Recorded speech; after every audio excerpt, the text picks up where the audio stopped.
जन्माष्टमी के दिन भगवान श्री कृष्ण की जन्म संबंधी कथा सुनते सुनाते हैं, जो कि इस प्रकार है। द्वापर युग में भोजवंशी राजा उग्रसेन मथुरा में राज्य करता था।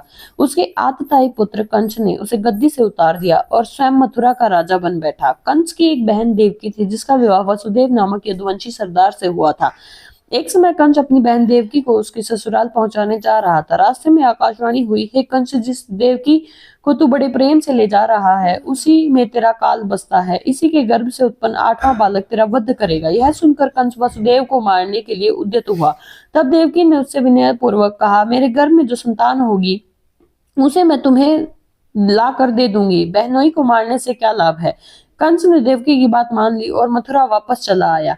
उसने वसुदेव और देवकी को कारागृह में डाल दिया। वसुदेव देवकी को एक एक करके 7 बच्चे हुए और सातों को जन्म लेते ही कंस ने मार डाला। अब 8वां बच्चा होने वाला था।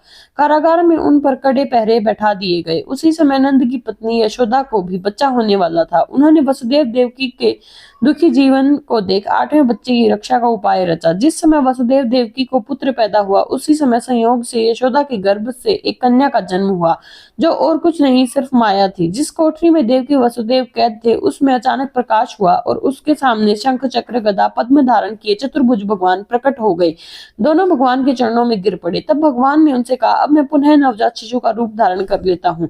तब मुझे इस समय अपने मित्र नंद जी के घर वृंदावन में भेज आओ और उनके यहाँ जो कन्या जन्मी है उसे लाकर कंस के हवाले कर दो।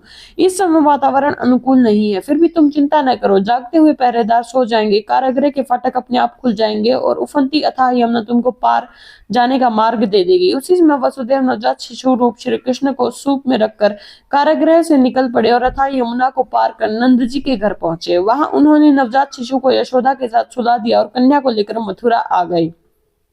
कारागृह के फाटक पूर्ववत बंद हो गए। अब कंस को सूचना मिली कि वसुदेव देवकी को बच्चा पैदा हुआ है। उसने बंदी गृह में जाकर देवकी के हाथ से नवजात कन्या को छीनकर पृथ्वी पर पटक देना चाहा, परंतु वह कन्या आकाश में उड़ गई और वहां से कहा, अरे मूर्ख, मुझे मारने से क्या होगा। तुझे मारने वाला तो वृंदावन में जा पहुंचा है। वह जल्द ही तुझे तेरे पापों का दंड देगा। यह है श्री कृष्ण के जन्म की कथा।